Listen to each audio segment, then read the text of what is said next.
video you're about to see is a very, very important interview. I did it back in 1980, in June of 1980, with Antony Sutton. And of course, Antony had been a scholar at the Hoover Institute for really many, many years. And while he was there, he wrote the 3 volumes of Western Technology and Soviet Economic Development. He wrote his book, National Suicide, and these books went into the background of the funding of the Soviet Union from its inception, and of course his book, National Suicide, went into the fact that America was financing the Soviet Union all during the Vietnam War, while the Soviet Union was financing the North Vietnamese who were killing our boys in South Vietnam.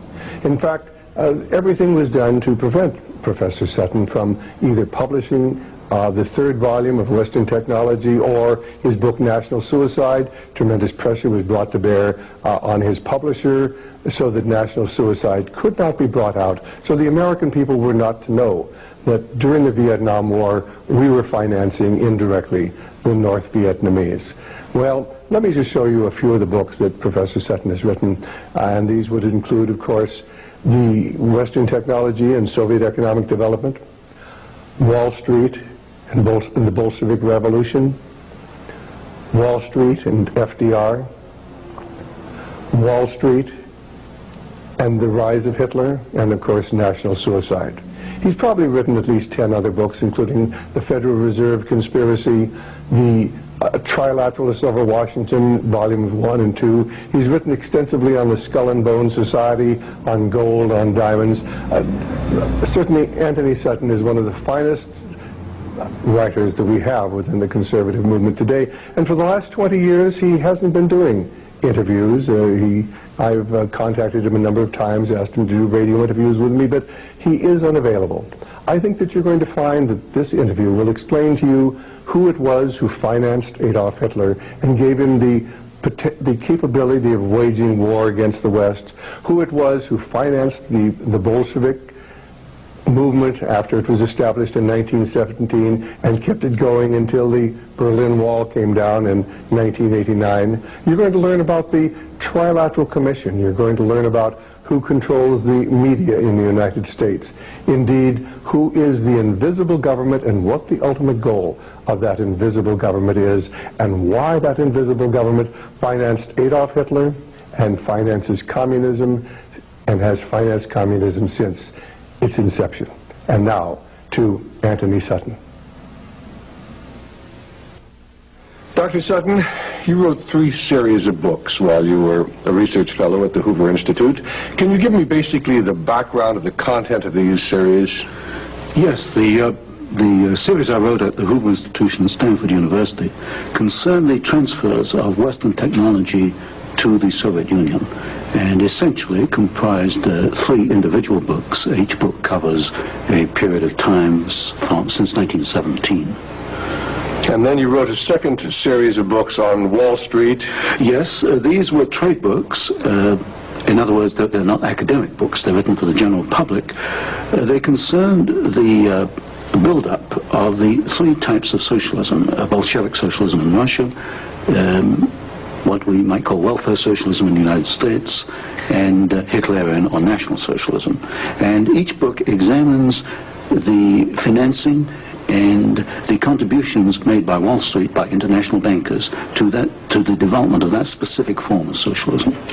Now, in your research and analysis, and your efforts to bring out the facts about what was going on in our society, did you encounter any effort to discourage you, to prevent you from bringing out the background of America's involvement in the financing of international communism? Yes, very definitely. For example, when I was at the Hoover Institution, in 1972, I went to Miami Beach to give some testimony before the Republican National Committee. And although a congressman had hand-delivered to the wire services this testimony, which was later printed, the wire services refused to transmit it to the newspapers. Then when I got back to the Hoover Institution in California, I was called into the office of the director, and I was told in no uncertain terms not to make any more speeches like that, and that this information should not be made public. This was the information that we were giving the Soviet Union the technology to develop its war potential? Oh yes, at that time we were in Vietnam, and as you know, the Soviets were supplying the North Vietnamese. This was 1972. 1972, yes. And for example, I knew that the Gorky plant, which was built by the Ford Motor Company, but the Gorky plant in Russia produces the Gaz, a series of vehicles. The Gaz vehicles had been seen on the Ho Chi Minh Trail. We were supplying equipment to the Gorky plant in the middle of the Vietnamese War, and these trucks were being used to carry ammunition and supplies, which were killing Americans. Now, I thought this was morally wrong, and I said so in Miami Beach and at the Hoover Institution. And it was this type of information that was suppressed. And so what eventually happened as far as your activities at the Hoover Institution were concerned? Well, I didn't pay much heed to the warnings. I published a book called National Suicide in the following year, which summarized our assistance to the Soviets, our military assistance to the Soviets. And when that book came out, again, there was great pressure to stop the book. There was pressure on both the publishers and me personally. And I felt I couldn't take this, and a few years later I just left the Hoover Institution. Since 1975 I've been an independent author without any ties whatsoever. Let's go a little bit into the background of the financing of the German war machine that we fought in the period 1941 to 1945. Could we start, first of all, with the original financing of Hitler between 1922 and 1923, when he was first making his effort to come into prominence in Germany? The original financing of Hitler, that's in the years 1922, came only partly from Germany. One of the most prominent Americans concerned with financing Hitler was Henry Ford. In fact, Henry Ford received a medal in 1938 for his assistance to the early Nazi Party. Then, of course, Hitler had his attempted push in 1923. He went to jail, and then we began another era in the rise of Hitler. Right, and of course he eventually came to power in 1933 by the electoral process. What about the financing of Hitler's electoral activities in 1933? This I can trace. I have traced it very exactly. I discovered amongst the Nuremberg records a series of bank transfer slips to the Delbrück Schickler Bank in Berlin to an account which was under the control of Rudolf Hess. And this was the fund that was used to finance Hitler's access to power in March 1973. And amongst the corporations that transferred money to Hitler, I find not only R.G. Farben, which is quite widely known, but also German General Electric, AEG, which is under the control of General Electric in the United States, or was at that time, and companies like Osram and... Now, what was the tie-in between Osram and General Electric? The tie-in was a share tie-in. International General Electric in the United States had controlling interest in German General Electric, and also through share interlocks, a controlling interest in Osram in Germany. So then we have Ford and we have General Electric helping to finance Adolf Hitler's rise to power. Were any other large American corporations involved? Very definitely. Standard Oil, through its technical association with I.G. Farben, for example, Germany could not have gone to war in 1939 without tetraethyl. You need tetraethyl to raise the octane value of aviation gasoline. Germany had no means of doing that. This was developed in the ethyl laboratories in the United States and transferred. Standard Oil, through its technical association with I.G. Farben, for example, Germany could not have gone to war in 1939 without tetraethyl. You need tetraethyl to raise the octane value of aviation gasoline. Germany had no means of doing that. This was developed in the ethyl laboratories in the United States and transferred to the Germans. Standard Oil came up with the hydrogenation idea, which was very essential for Germany in the 1930s, because to raise the quality of its gasoline for aviation purposes. This was transferred to the Nazis. And ITT, for example, International Telephone and Telegraph, was very intimately associated with the Nazis through Dr. Schroeder, who was head of the ITT subsidiaries in Germany. And ITT controlled companies which made not only electrical instruments, but also the Focke-Wulf plant, which made airplanes, fighter airplanes. So what you're suggesting then is that American corporations were helping to finance the German industry that was building up the war potential? American corporations, only a few, not many, financed Hitler through their subsidiaries. They transferred technology. They transferred material assistance, for example, stocks of tetraethyl before the Germans could manufacture it under the joint manufacturing agreement with the United States. And also they financed this. For example, Standard Oil financed in 1933 the development of the gasoline industry in Germany, which was needed to fight World War II. And that's a very interesting point. Could you go a little bit into the background of where Germany got its oil to fight the Second World War? Because certainly Germany doesn't have oil resources. Germany does not have oil resources, that's true. It used in World War II synthetic oil, which it got from coal. And the basic technical processes for the development of oil from coal came from the United States, from essentially from the Standard Oil laboratories, which had this technical assistance agreement with I.G. Farben. And of course I.G. Farben contributed something like 60% of the explosives needed by the German Wehrmacht, probably about 40-50% of the gasoline needed by the Wehrmacht and by the German Air Force, the Luftwaffe.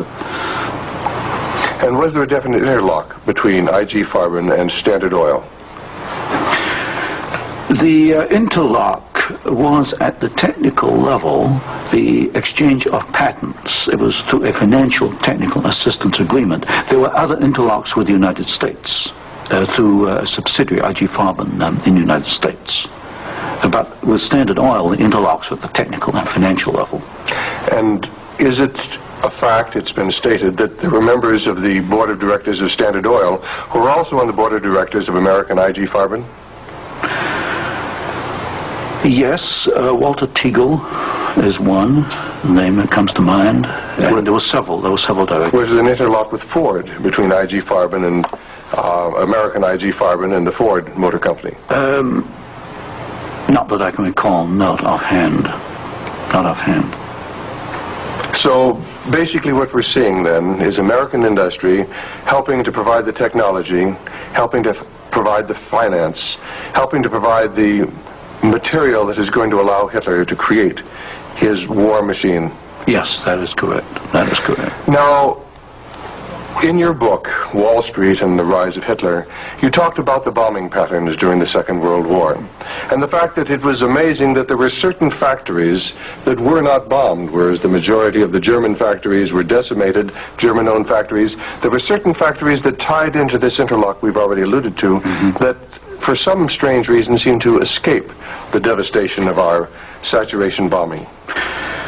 In World War II, the German electrical industry was or should have been a prime target for Western bombing.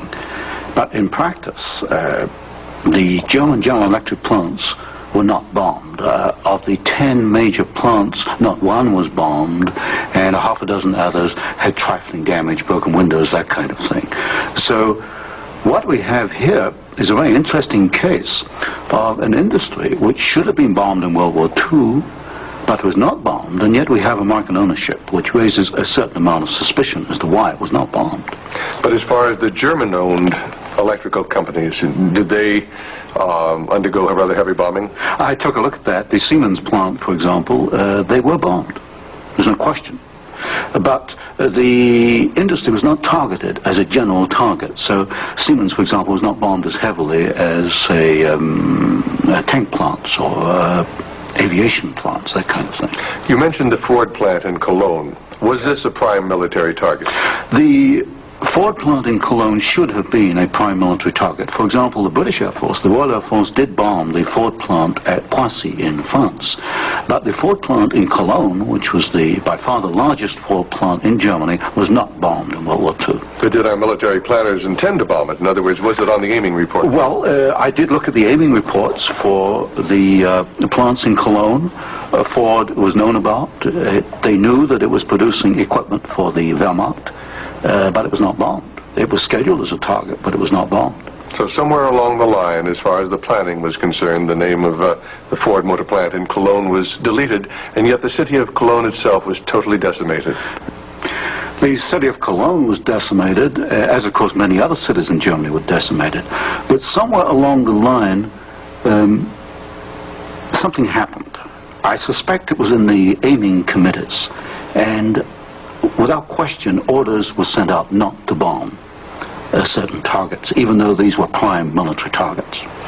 And that's rather reminiscent of some of the orders that went out during the Korean War, some of the orders that went out during the Vietnamese War to leave specific targets within the enemy's domain untouched by our strategic bombing. I understand that was so, although I've not investigated it.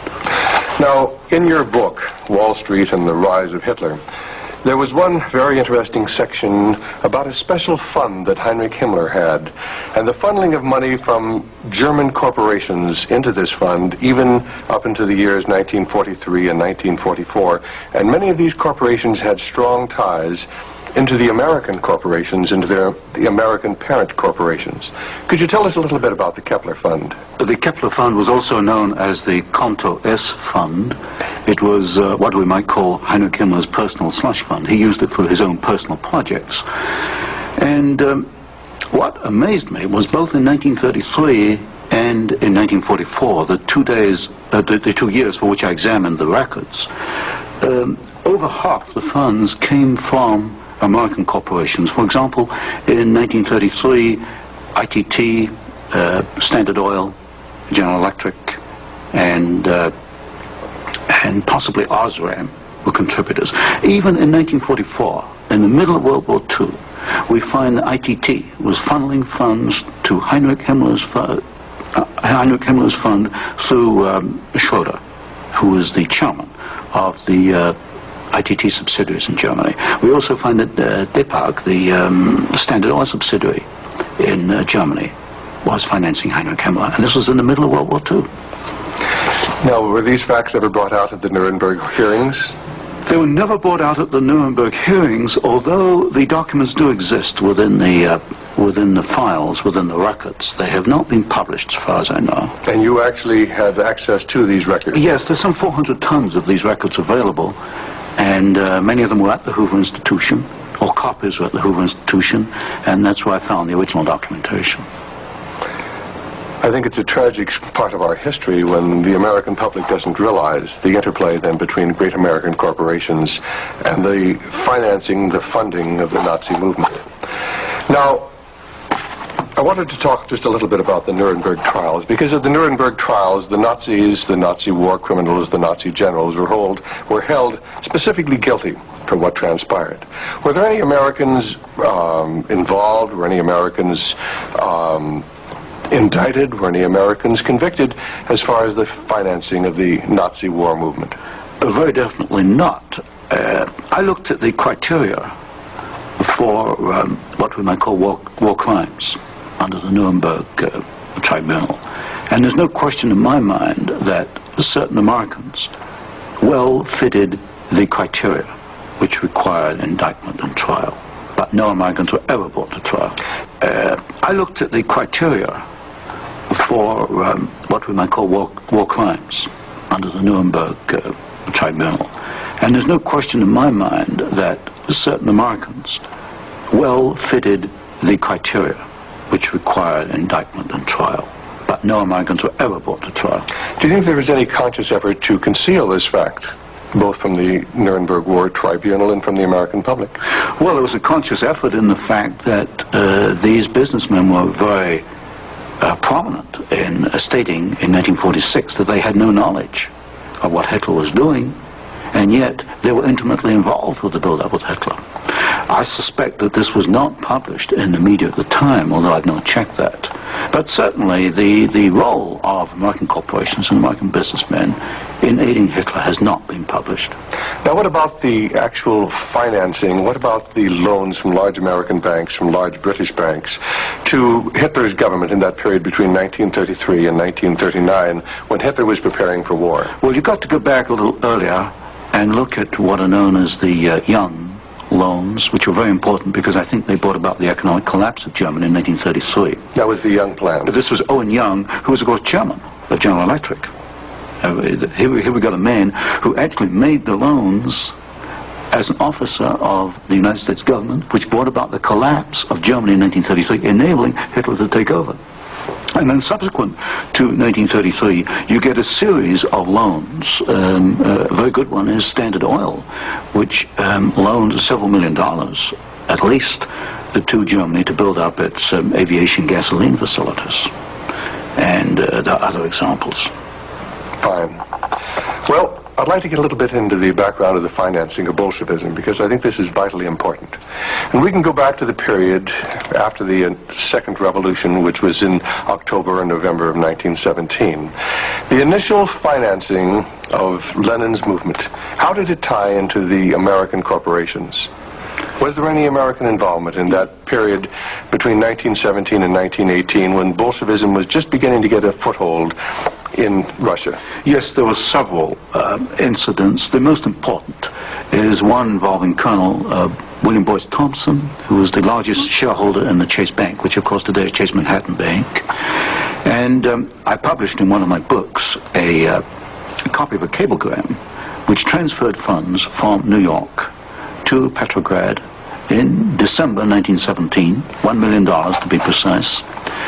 And Colonel Thompson made the statement later that this $1 million was given to the Bolsheviks to consolidate. They had just begun to take over Russia. They only controlled Moscow and Petrograd at that time, to aid the control that the Bolsheviks were extending in Russia.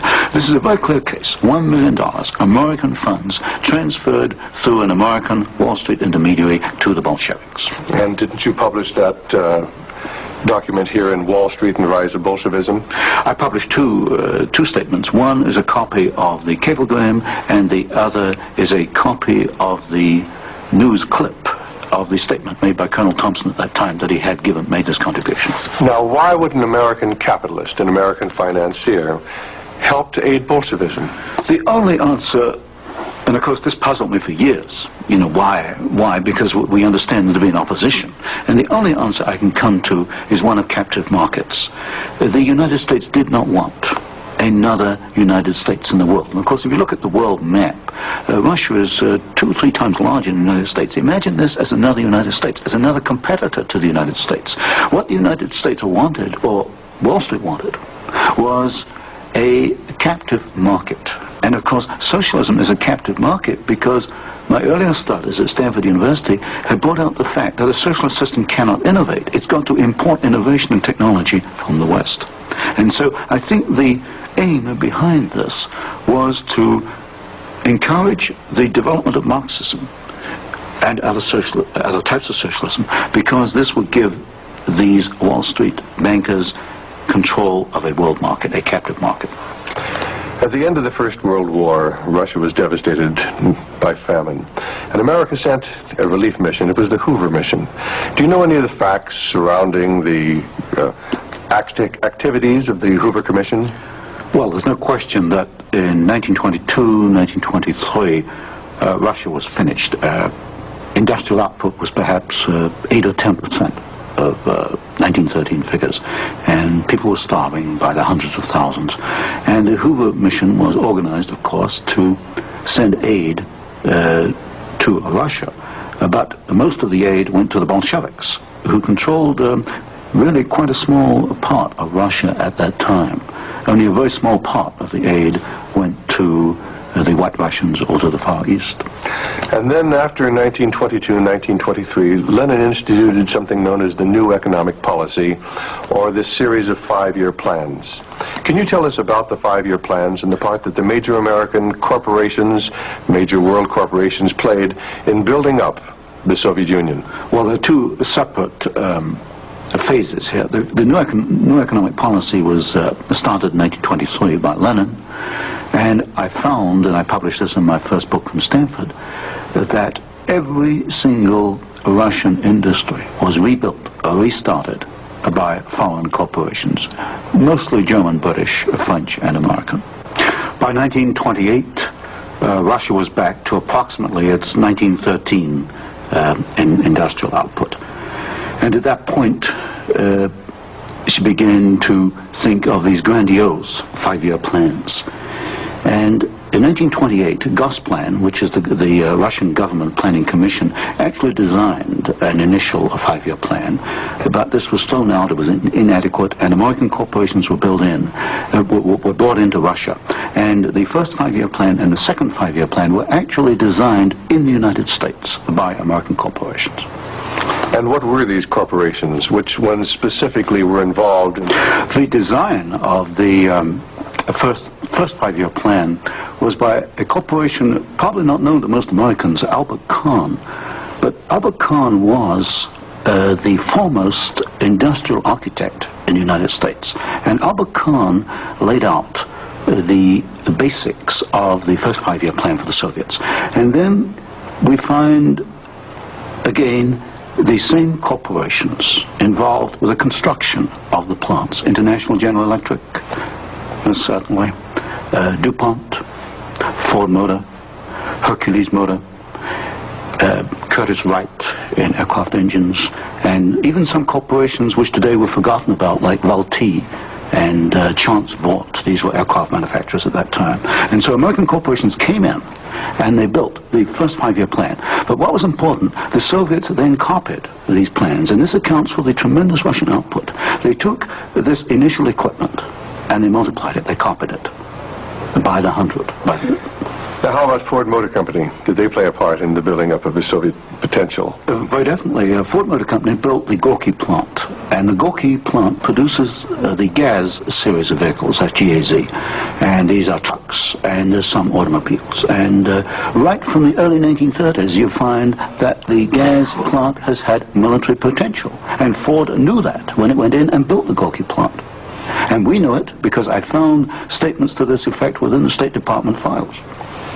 Sometimes we hear the name Averell Harriman. Did he play a part in building up the Soviet technology? Very definitely. In fact, Averell Harriman came out of the Soviet Union financially at a profit. He took over the Georgian manganese concession in the early 1920s. Got this back on his feet for the Soviets, and manganese became a prime export for the Soviets, and so they were able to sell this abroad, get foreign exchange, which financed their industrialization. And then they bought out Harriman about 1929, and Averell Harriman received as compensation $1 million more than he put in the first place. How about Armand Hammer of Occidental Petroleum? Armand Hammer is a very interesting example. Armand Hammer received the first foreign concession in 1922 in asbestos in the Ural Mountains. And he also conducted for the Soviets a number of other enterprises, right down to pens and pencil manufacturing, for example. But Armand Hammer is interesting because his father, although Armand Hammer today is chairman of Occidental Petroleum Corporation, his father was Julius Hammer, who in 1919 was Secretary General of the Communist Party USA, which emphasizes the argument I made throughout my books, that at the top level, there's no difference between your top communists and your top capitalists. They interlink. You've got Armand Hammer, chairman of Occidental Petroleum. His father was Secretary of the Communist Party USA in 1919. So it's basically a power grab. It's a power grab, an international power grab. Because his father, although Armand Hammer today is chairman of Occidental Petroleum Corporation, his father was Julius Hammer, who in 1919 was Secretary General of the Communist Party USA, which emphasizes the argument I made throughout my books, that at the top level, there's no difference between your top communists and your top capitalists. They interlink. You've got Armand Hammer, chairman of Occidental Petroleum. His father was Secretary of the Communist Party USA in 1919. So it's basically a power grab. It's a power grab, an international power grab. Now, during the Second World War, why, Russia was pretty well decimated once again by the German forces. What part did the American Unleashed program play in building up Russia's industrial capacity after the Second World War? Well, Lend-Lease built up Russia's capacity, modernized it, and expanded it during World War II. And there was some continuation all the way through perhaps to 1948, 1949. There was a program after Lend-Lease, which was supposed to be restricted to foodstuffs and industrial materials, but in effect, I checked the records in the warehouses in Sutton, Maryland, I find that even after World War II, and this was against the intent of Congress, I suspect, there was a massive transfer of the latest industrial equipment to the Soviet Union under the so-called Lend-Lease program. Now, in 1948, there was a fascinating book came out by Major Racy Jordan, in which he talked about American aid to the communists as far as their ability to build nuclear weapons. Did you ever have an opportunity of verifying the facts that we had given them the heavy water, we'd given them the wherewithal to build their atomic weapons? Well, as part of the work I was doing at Stanford, I did investigate the shipping documents for Lend-Lease, and I took a sample of these documents and I checked them against Major Jordan. And broadly, Major Jordan was correct within, say, about 5%. And Major Jordan, of course, made the charge that we had shipped materials to the Soviets, 1944, 1945, which were later used in their atomic program. There is no doubt, he is correct. We shipped heavy water, which is essential, but we shipped other items which are perhaps less obvious to the layman. We shipped, for example, aluminum tubes, and aluminum tubes are essential for atomic energy development. We shipped graphite, and graphite is another essential component.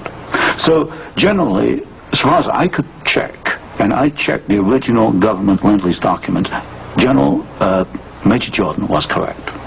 Now, as the years have gone by, of course, we see a growing Soviet nuclear threat. The Soviets now have MIRV missiles. Can you get a little of the background on how the Soviet Union, which really didn't have the technology to develop those MIRV missiles that threaten our cities today, how were they able to develop the MIRV capacity? Well, you've got to go back and look at how the Russians were able to develop a rocket, space technology anyway. What they did after World War II was American forces were held back for a while the Soviets occupied East Germany. They stripped East Germany. They took back the latest of the V-2 rocket technology from Peenemünde and other places. And the V-2 became the basis of the Russian space technology. Now, if you skip the intervening years, you will find when you come to the early 1970s that the Russians did not have the capability to MIRV their missiles. And in particular, they lacked the ability to produce the very precision, micro-miniature ball bearings that are needed for the control systems. There was only one company in the world, Bryant Chuck and Grinder, which could make the machinery which machines the races within which these ball bearings run. And without those races, you just cannot make MIRV missiles in any quantity. You can make one off, but not in quantity. Bryant Chuck and Grinder was allowed to ship to the Soviet Union 45 of these machines at a time when we only had 33 in the United States. But wasn't there any objection to doing this? I objected at Miami Beach in 1972. Other people objected, but the objections were squashed. And predominantly at fault here is Henry Kissinger and the incoming administration, the incoming Nixon administration. This was known, I'm sure it was known in DOD. If I knew it, then certainly DOD knew it. But the objections were squashed, and there was suppression of the information. And so once again we see America building up the military capacity, the nuclear threat from the Soviet Union. Well, this goes, when you talk about MIRVing of missiles, you're talking about a quantum jump in your military technology. I'm not a military man, but to me, the ability to do that is a massive leap forward, and we enabled them to do it, and we did it knowingly and deliberately. During the Vietnamese War, the Soviet Union and the Eastern European satellites were the primary suppliers of war materials to the North Vietnamese who were killing American boys in South Vietnam. Would you comment on our aid and trade with the Soviet Union and with the Eastern European satellites during that period of time? Well, there's no question that the Soviets were the prime suppliers of military equipment and suppliers to the North Vietnamese. Let me give you an example. The American pilots, as they flew over the Ho Chi Minh Trail, described the trucks that they were seeing as American trucks. Well, they were American trucks because they came from the Gorky plant, and Gorky was built by Henry Ford. And so you have the situation where we were in effect supplying both sides in the Vietnamese War. But the trucks were being built by the Soviet Union. However, were they getting any materials from the United States to help build those trucks? Yes, in the early 1970s, I know specifically of shipments of equipment into the Gorky plant while the war was going on, which in effect were aiding the Soviets to build more trucks to be used by the North Vietnamese. How about loans? Was America extending loans to the Soviet Union during this period when they were the primary financiers of the North Vietnamese? Yes, beginning about 1970, there was a massive grant of loans to the Soviet Union. I'd say by about 1976, it must have totaled perhaps $40 billion outstanding. And so this, of course, these loans were used to enable the Soviet Union to purchase industrial equipment in the United States, and this industrial equipment was used to manufacture, in part, military supplies which were used against us in Vietnam. How about Russian shipping that was being used to ferry supplies to North Vietnam? Shipping is a very interesting example because the Soviets published a shipping register, about 6,000 ships, and I analyzed every one of these ships, both the origin of the technology of the ship itself, the hull, and the engine. Most of them are marine diesel engines. And I find that 60% of the Soviet merchant marine, which of course has military usefulness, 60% was built aboard. Only 40% in the Soviet Union, and that largely to Western design. But when you come to marine diesel engines, you find something really fascinating. You find that 80% of the marine diesel engines in Soviet merchant ships are Western engines, Burmeister and Wain of Copenhagen, Sulzer of Switzerland, Fiat of Italy, because that name has come up before. But the other 20% of marine diesel engines built in the Soviet Union are built to Western design under technical assistance contracts from Sulzer and Burmeister and Wain. So in effect, there could be no Soviet merchant marine without assistance from the West. How about the building of the Kama River plant? Kama River was built in the late 1960s, early 1970s. The basic design, the contract was let to the Italian firm of Fiat. Giovanni Agnelli is the chairman of the board. And this is important because Agnelli is tied in with Chase Manhattan Bank. He's on the International Advisory Committee of Chase Manhattan. What caught my attention was that Fiat does not manufacture automobile manufacturing equipment. All the Fiat plants in Italy contain American equipment. And what I found was that the equipment was coming, perhaps about 60-70% of it, from the United States, from major automobile equipment suppliers in the United States. I think it was known as the Fiat plant as a cover to perhaps divert attention from the fact that during the Vietnamese War we were building the largest plant in the world. It covers 36 square miles. We were building for the Soviets, with American equipment, the largest plant in the world. And so it's called the Italian Fiat plant, and I think this was a blind. And so they were building their trucks and armored personnel carriers and other things that could be used then for warfare in South Vietnam? We knew that the Kama plant had military potential. In 1972, I wrote it in National Suicide. I said as much in Miami Beach in 1972. This plant has military potential. It can produce military vehicles. We knew it. And of course today in Afghanistan we find that the Kama vehicles that are there in Afghanistan today from the Kama plant built by American and Italian companies. That the Kama plant had military potential. In 1972 I wrote it in National Suicide. I said as much in Miami Beach in 1972. This plant has military potential. It can produce military vehicles. We knew it.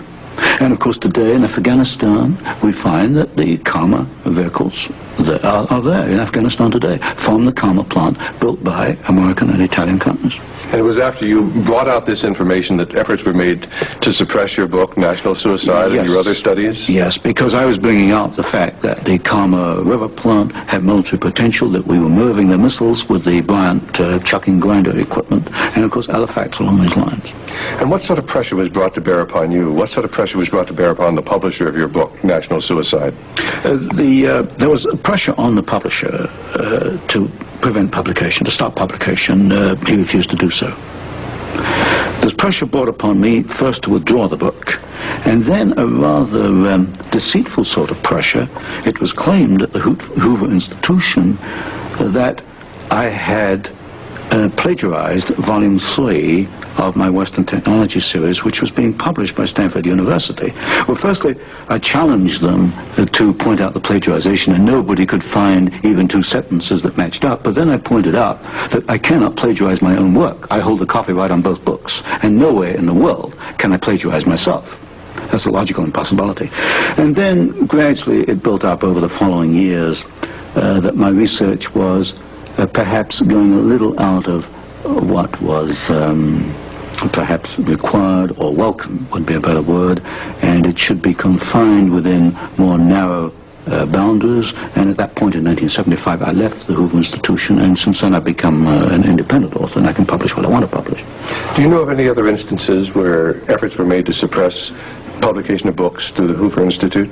I know one example, one I was personally aware of, and that was Julius Epstein's book on Operation Cube Hall, which is a very important book on the treatment of Russian prisoners of war in Germany after World War II. This book was in manuscript for several years, and he was not allowed to publish it. I heard that firsthand from Julius.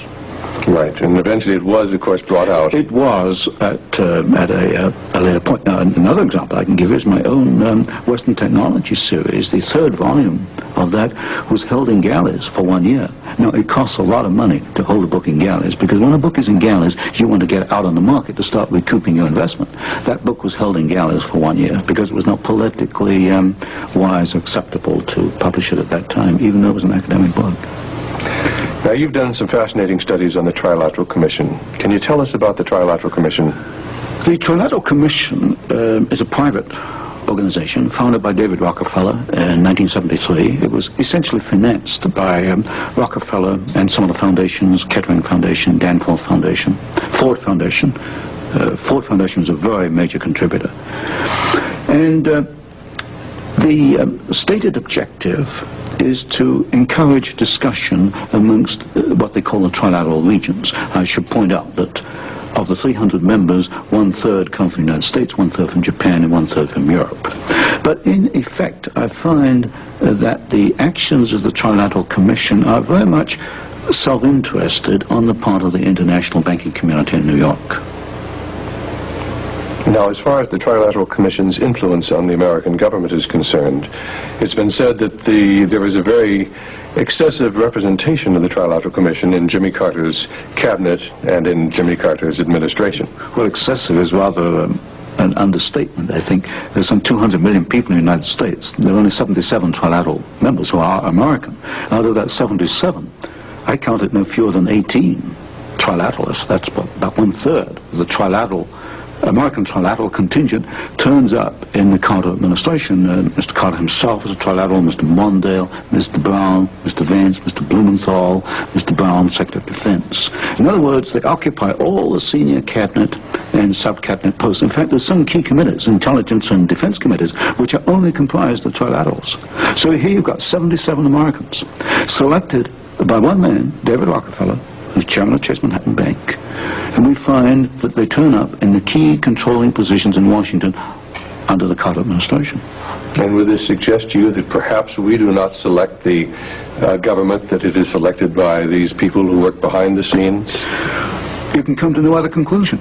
If you look today at who's running for office, you find Mr. Bush is a trilateral, you find Mr. Anderson is a trilateral, Mr. Carter is a trilateral. We find articles appearing in Newsweek magazine, Time magazine, U.S. News and World Report, many of the major media telling us there's really nothing to be concerned about from the Trilateral Commission. Is there any interlock between the Trilateral Commission and the major media in the United States? Yes, there is an interlock, particularly in the news media. For example, the Chicago Sun-Times, the executive editor there, James Hoagie, is a trilateral. You'll find Saul Leinowitz is a director of Time magazine. And I think, yes, Henry Schucht is a director of CBS. So there very definitely is an interlock between the trilaterals and the media. And perhaps this is the reason, then, that they rather play down the influence of the Trilateral Commission on contemporary American government. Yes, I had a computer survey made of all articles that have been printed on the Trilateral Commission since 1973. I could find worldwide only 73 articles. Now, what's the relationship between the Trilateral Commission and the Council on Foreign Relations? Well, of course, the Council on Foreign Relations is a much older organization, founded in 1920. I did a study in which I compared trilaterals with or without membership in the CFR, Council on Foreign Relations. I find there's something over 50% overlap.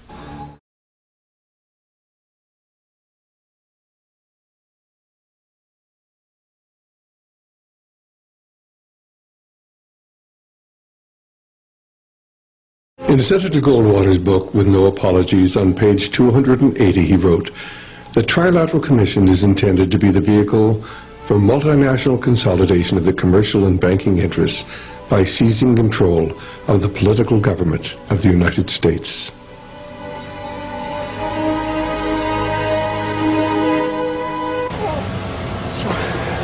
Antony Sutton lives in seclusion now, as with so many men who have documented the influence of America's invisible government on our society. He lives with a certain amount of concern for his safety, because you see, those who have documented the fact that we have an invisible government and that both political parties in America are controlled by the same identical people, those people, of course, their lives are in danger. Let me point out that since 1953, all but one Secretary of State has come from the membership list of the Council on Foreign Relations. Since 1953, all but one Undersecretary of State has come from the membership list of the Council on Foreign Relations, and all but one Director of the Central Intelligence Agency. And every head of the Federal Reserve Board has come from the membership list of the Council on Foreign Relations.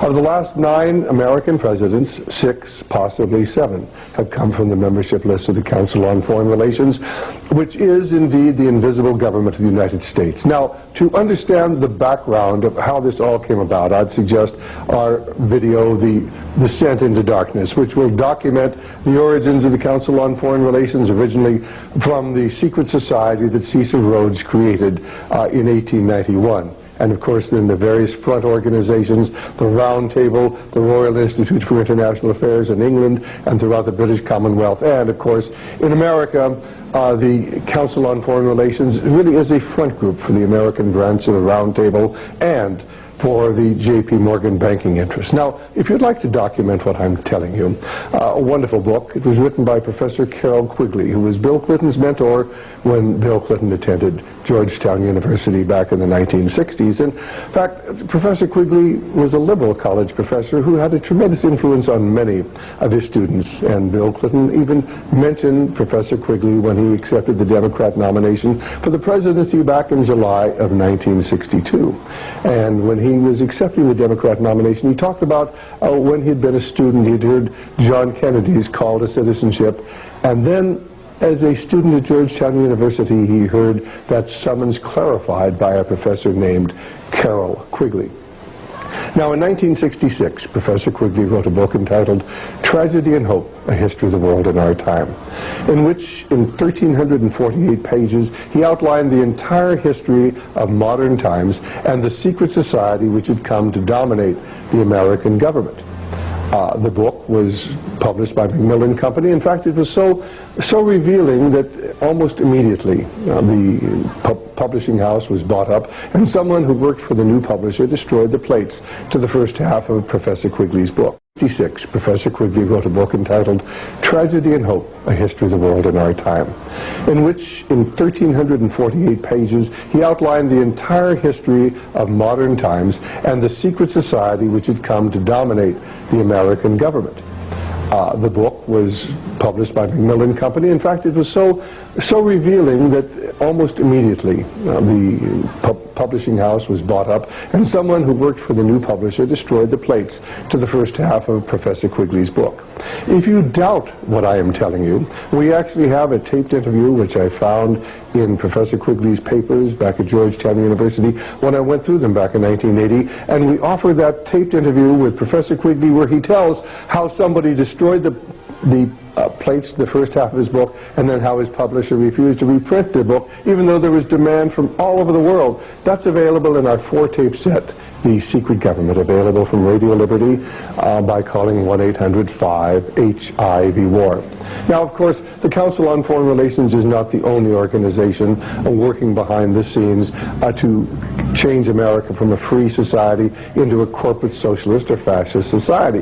There are many organizations, and that story is told in our video entitled The Brotherhood of Darkness, and the true story of the murder behind the Orient Express, and of course is contained, at least the soundtrack, in our 4-tape set, Secret Societies. Ladies and gentlemen, America is in terrible trouble. Have you ever noticed it really doesn't seem to matter whether we have the Republicans or Democrats in control of Congress or in control of the White House? The same foreign and domestic policies continue. In fact, if you read Senator Barry Goldwater's book, With No Apologies, on page 279, he will tell you that, you know, since the late 1940s, shortly after the war, there have been 4 Republican presidents and 3 Democrat presidents, and he was, of course, taking us up till 1979 when his book was written. And he said, you know, other than the first 7 years of the Eisenhower administration, it didn't matter whether the Republicans or Democrats were in control of the White House because we had the same identical foreign policy. If you read Professor Quigley's book, Tragedy and Hope, A History of the World in Our Time, on page 1247 and 1248, he will tell you that what we really need are 2 political parties that are just the same, so we can vote the scoundrels out at any time, but nothing will change. The same foreign and domestic policies will continue. In fact, Professor Quigley, on page 324 of his book, Tragedy and Hope, the one where the pages, the plates, the first half of the book were actually destroyed by someone, and the publisher refused to ever reprint the book in its entirety. Professor Quigley tells us that the central banks of the world are working to create a feudal system by which they can control the governments, and then the governments will control the people of the world. The true objective of what's going on today is the establishment of a one world government, a new world economic order, and a new world spirituality. And behind everything that is transpiring today are dark and sinister spiritual forces. For indeed we are engaged in a spiritual battle. Ladies and gentlemen, the forces which control the Council on Foreign Relations and the Trilateral Commission and the Bilderbergers and the Masonic Movement and the Skull and Bones Society and the Federal Reserve Board and the central banks of the world are joined together in a continuity of evil. There are dark and sinister spiritual forces in the world today. They have financed communism since its inception. They financed Adolf Hitler. They took us into a no-win war in Korea. They took us into a no-win war in Vietnam. And of course today they are building up the military potential of communist China.